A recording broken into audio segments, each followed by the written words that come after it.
पाउचेसिंगी युमफम ओइबा पाउ मियामदा पाउदमजरी मणिपुर की अपुनबा confirm case 13,985 यौखरे state असिदा कोविड-19 लाइचर असिना नाबा अमसुंग सिबगी चांग लेप्तना हेंगदलतुना कन्फर्म केस मसिंग 13,985 यौखरे लाइना लाइचर असिदगी लैखिदबा नसिंगसु हुमद्रागा मरी सुखरे हौकिबा पुंग कुनमरी की मनुंगदा ख्वाइदगी नौबा मियोय चन्नी तरु कोविड-19 पॉजिटिव ओइदुना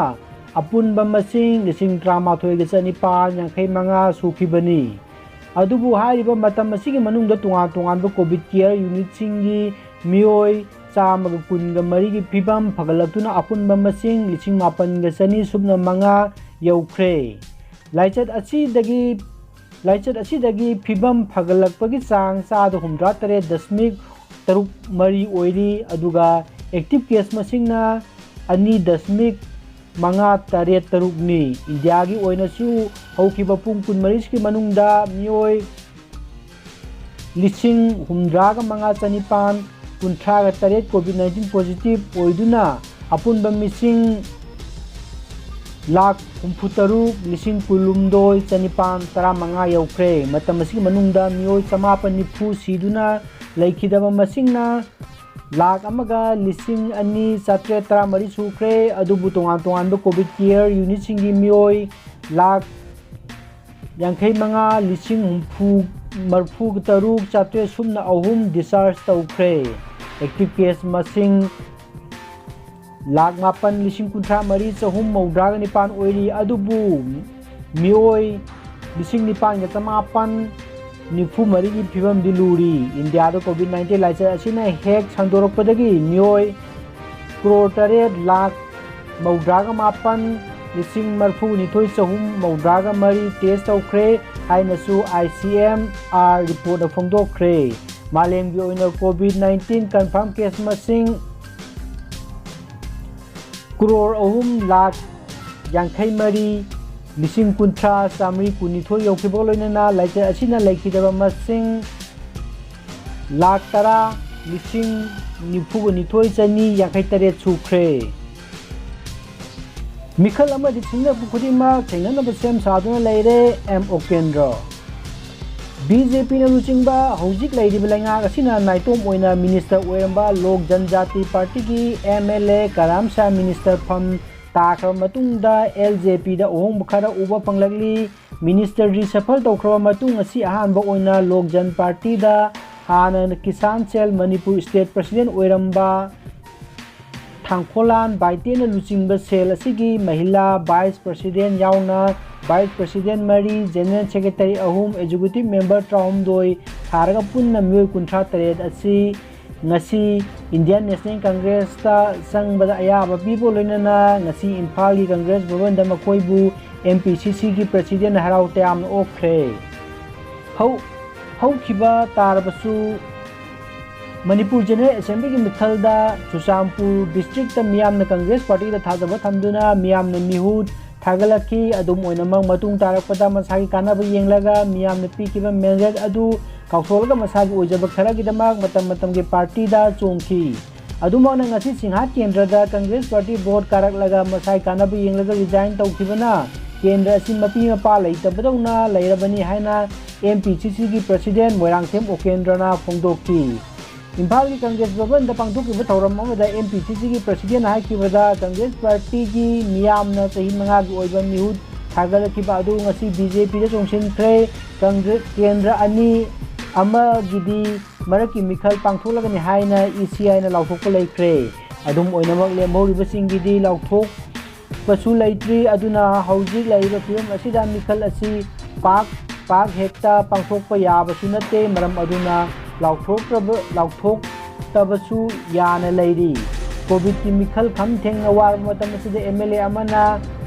चेंबी चोंबीगदबा मतम असिदा लैहौरिबा सही अनिरोम सिंह असि सिंहा केंद्र की मपी मपा लैतबु केंद्र ओइना लैखिबसु याय BB pound mental development home दा मतेंग पांगख्रे कना लेजदबा तोरा तारबा मियोसिंदा पुन थवतबा ओइना मतेंग पांगबगी मखा तथरको ओइना अपुनबा पारी Emong WhatsApp group Nambol छिंदुना ngamjaba फिरो अता अथक फिसु फिजामनाबा सरफ सापोन चिंबा मोंसांगै दा लेबा बीबी पावर माउंटेल डेवलपमेंट होम दा मतेंग पांगख्रे इस्लामिक कंस्टिट्यूएंसी अहुमदा मरक की मिखल पांगथोकदौरी लिलोंग अमदी वांगी तिंथा मरक की मिखल पांगथोकनबा नोटिस थोखबा मतुंगदा ngasi election commission of India ECI ना मणिपुर की 22 वांगोई 51 साइड 2 अमसुंग 60 सिंहात मरक की मिखल पांगथोकनबा notice थोखरे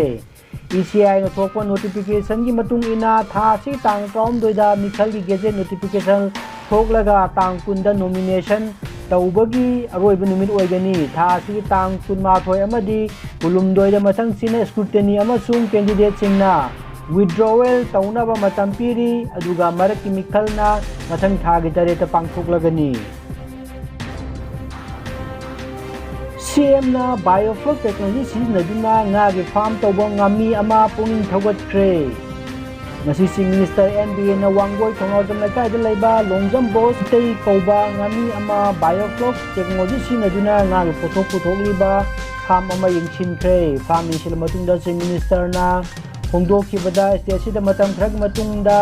nga marang kaina puthokpa ngamlagani anauba technology gi mateng na thokna busang silagliba asida apenba hongdokpaga loinana anauba technology sinaduna manipur gi mamangai dagi lejaragba indigenous fish पुथोंगनबा थवाई यावबा ngami-singda Manipur सरकार fishery department खुथांगदा training पीनबा थौरांग तौरगनी हाइखि chief minister ना खोंसेट अदुदा fishery minister S Rajen agri minister O Lukhoi additional chief secretary M.H. Khan chief minister की सेक्रेटरी एन जियोफेरी अमसुंग फिशरी डायरेक्टर एन गोजेंद्र सुसौयाखी हाइरी जिरीबाम सब डिस्ट्रिक्ट हॉस्पिटल की कैजुअलिटी निमित मंगानी थिंजिनख्रे जिरीबाम कालीनगर वार्ड नंबर 1 दा मियोय अमा ज्ञान मांगदु लेरंबदगी सब डिस्ट्रिक्ट हॉस्पिटल दा पुगोतुना टेस्ट तौनबा होनबदा मेडिकल ऑफिसर अनि सिस्टर अमा यावना प्रोटेक्टिव केयर सिजनदना हकिंगना सोकना समनरुबदगी मियोय अदु पॉजिटिव ओरंबदगी सब डिस्ट्रिक्ट हॉस्पिटल की कैजुअलिटी नसीदगी निमित मंगानी हांगदनबा खंगनख्रे इमरजेंसी नतबा अतोपा अमता लायेंगदनबा मेडिकल सुपरिटेंडेंट खंगनखिबगा लोइनना हॉस्पिटल असिगी अकोयबदा ngarang सैनिटाइज तौख्रे US president Donald Trump ngasi discharge तौबदोरी COVID-19 पॉजिटिव ओइदना मिलिटरी हॉस्पिटल दा लायेंगदुना लैरिबा US की प्रेसिडेंट डोनाल्ड ट्रम्प हक्तांग फिबम ngasi सु मखा ताना अदुमक फगलकपदगी महा ngasi हॉस्पिटल दगी discharge तौबा याना लैरी डोनाल्ड ट्रम्प ना महाकी लोइना COVID-19 पॉजिटिव ओइदुना लायेंग पथाप तथरिबनी हौजिक US की प्रेसिडेंट मिखंदा मरी लेना महाक मिलिटरी हॉस्पिटल दा अखनबा लायेंग पीदुना ट्रीटमेंट तौखिबनी हाइरी